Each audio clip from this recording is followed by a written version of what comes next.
Okay, the next we shall see, we have seen what is clustering and what is cluster analysis. Now we'll see what are the different types of clustering. So basically we can categorize them into three types. First one is hierarchical versus partitional clustering. Second one is exclusive versus overlapping versus fuzzy clustering. And third one is complete versus partial clustering. So we'll see what these types of clusterings are. Now, to describe what is hierarchical clustering, this is an example of hierarchical clustering. So, if we permit the clusters to have subclusters, then we can obtain hierarchical clustering. Like for instance, you can see here, there are 6 numbers in this graph, what I have represented. So, I can put 5, 10 and 20 as one main cluster, then 20, 40, 43 and 60 as one cluster. Okay. Now again if I want to create, I can create another subcluster because 5 and 10 are more closer to one another compared to 20. So this can become one more subcluster. 40 and 43 are more closer to one another. So these two can become one more subcluster. That means I have created subclusters from the main cluster. So if we permit the clusters to have subclusters, then we obtain a hierarchical partitioning algorithm, hierarchical clustering algorithm. So this set of nested clusters, they are organized as a tree over here. So I have all the 6 numbers over here. Okay, after I formed the subclusters, you find that 5 and 10 have formed one cluster that was merged with 20 to form the third cluster. Here 40 and 43 is one cluster merged with 60 to form the third cluster. Okay, so each node in the tree except for the leaf node, it is a union of the children, and the root of the tree is a cluster which contains all the objects. Okay, so that is what is hierarchical clustering. Next we come back to what is your partitional clustering. Now partitional clustering is, we simply divide the objects into non-overlapping subsets. Non-overlapping, why we divide is so that each object will belong to at least one cluster. So here I have, if I see, there are 3, 6, 7, 8, 9, 10, 11, 12, 13. 13 objects are there totally. Now they are divided such that I don't find a circle in this cluster and in this cluster. So what am I trying to do? I am just dividing the data objects into non-overlapping subsets or clusters such that each object is exactly in only one subset. That is what is called as a partitional clustering. Okay. The next one is exclusive clustering. We'll see what is exclusive clustering. Now in exclusive clustering, each object is assigned to a,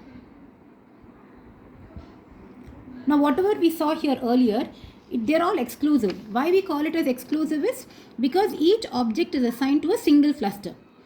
Now sometimes what happens, there could be situations where an object is placed in more than one cluster.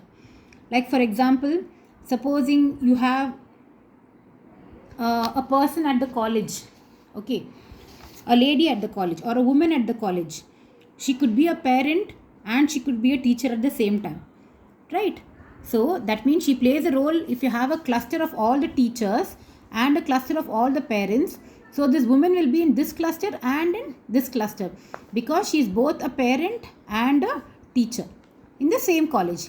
Okay, so that is called as a overlapping cluster.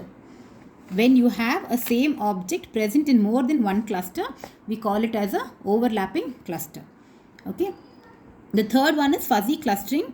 Here again every object will belong to every cluster with a weight.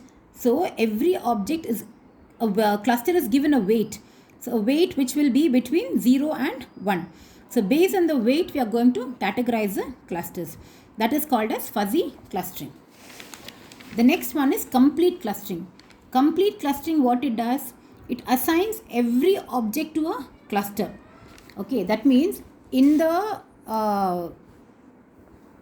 data, space, in this data, whatever you're plotting, If I have 100 points, all these 100 points will be present in some cluster or the other. Okay, that is what is called as a complete clustering. Partial is what happens? They may be present, they may not be present. That is what is called as partial clustering. So these are the different types of clustering. Okay. Next, we come to the different types of clusters. So first one is a well separated cluster.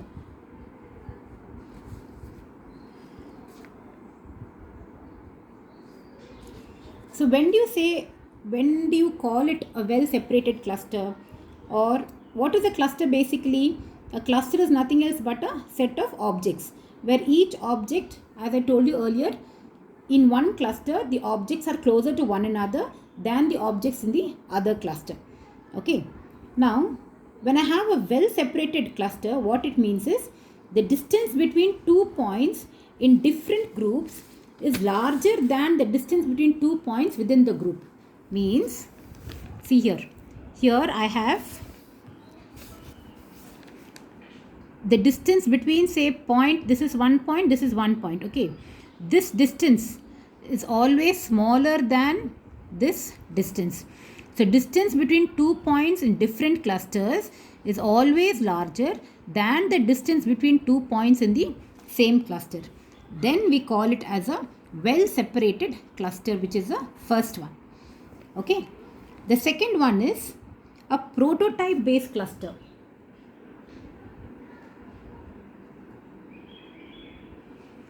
Prototype based cluster is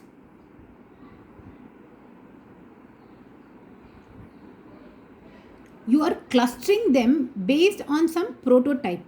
Now prototype, again, it depends on the type of data. We have already learned in one of the modules different types of data: categorical data, ordinal data, so many different types of data, binary data, all the different types of data were there.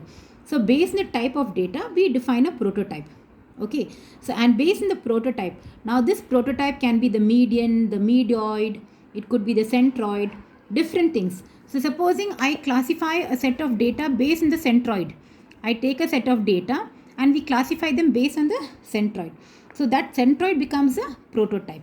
So that is what is called as a prototype based clustering. Okay. The next one is graph based clustering. Now graph based is if I represent the data as a graph. Okay, if I represent the data as a graph, like for instance, you can see over here, this is a graph based clustering data. You can see this is a representation of a graph.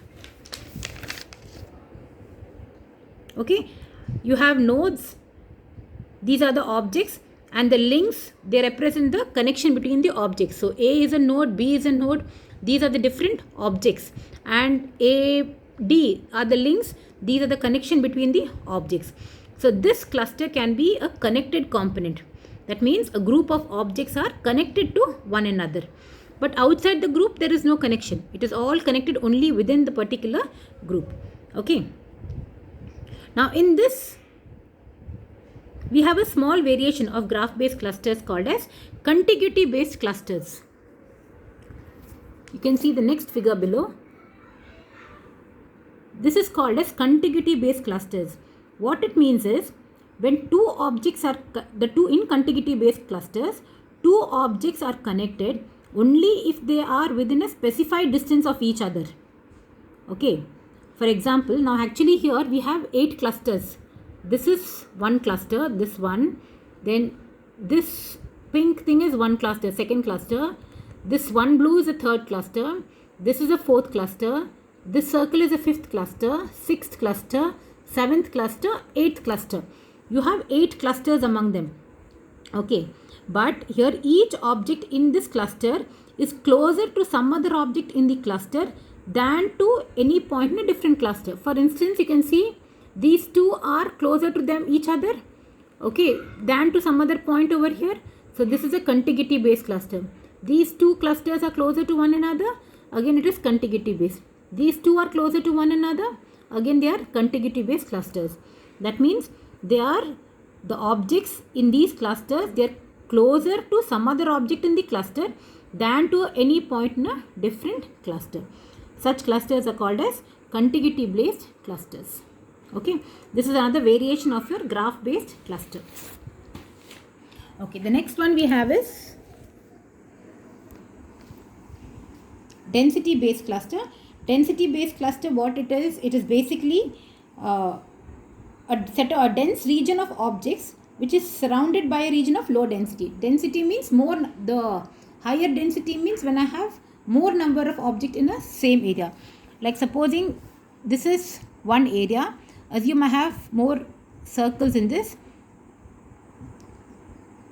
Okay, and I have circles outside like this also. So here this is one cluster which is formed based on the density, because here I have all circles. There are circles outside, but they are slightly farther away from each other. Okay, but this is more closely packed. So this is a density based clustering. And the last one is shared property. Shared property, what it does is it finds clusters which share some common property or represent a particular concept. Okay, that is, we can define a cluster as a set of objects which share some common property. Maybe if I have a cluster, all of them, this cluster, if I say it is a shared property cluster, then maybe all of them have a, if I take the objects here, they may share a common centroid. That could be the property. Okay, so if they share a common property, or if they share a common property, we put all of them into a single cluster, which is called as a shared property or conceptual cluster. This is also called as a conceptual cluster. Okay, so these are the different types of clusters. Okay, thank you.